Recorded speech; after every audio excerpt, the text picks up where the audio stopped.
Rediscovering Gita for the Modern World by Shrikant Soman. Based on essays on Gita by Sri Aurobindo.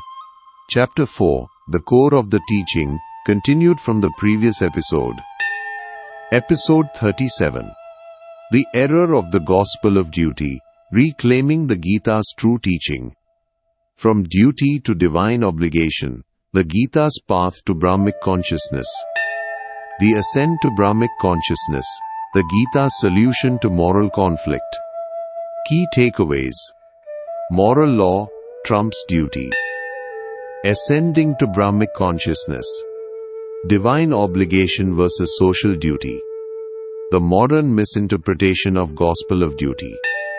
It is obvious that in such situations the moral law must prevail. It is above all the concept of the duty, which is only a relative term. The moral law depends on no social relation or conception of duty, but on the awakened inner perception of man, the moral being. Brahmic consciousness. We have seen that there are two different laws of conduct, based on practical necessity and on moral law. Each of these is valid on its own plane. Its role is principally dependent on external status. However, the advice of the Gita is independent of status.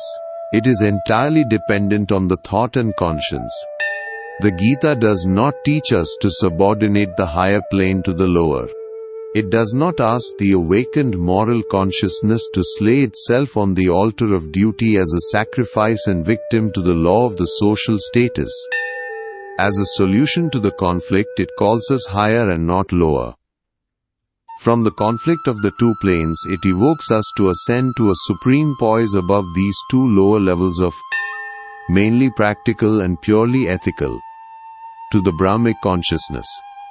The Gita replaces the conception of social duty by a divine obligation. The subjection to external law gives place to a certain principle of inner self-determination of action. This principle proceeds by the soul's freedom from the tangled law of works.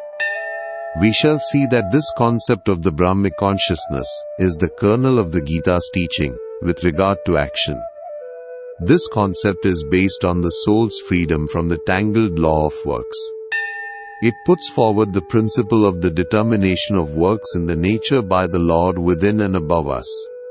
Gospel of Duty. Like any other great work of the kind, the Gita can only be understood by studying it in its entirety and as a developing argument. However, the modern interpreters have laid an exclusive stress on the first 3 or 4 chapters.